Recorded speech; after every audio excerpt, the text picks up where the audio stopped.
Step 1. Screw the filter switch handle to off.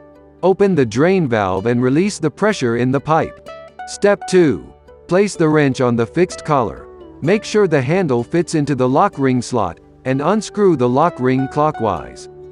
Take out the whole filter element. Screw the upper cover counterclockwise and pull out the upper cover. Step 3. Remove the old PP cotton filter element and put the new PP cotton filter element into the filter element shell. Install the top cover and tighten clockwise to ensure that the top cover is locked. Step 4. Put the filter element back to the filter case. Step 5. Tighten the filter head and retain ring with a wrench.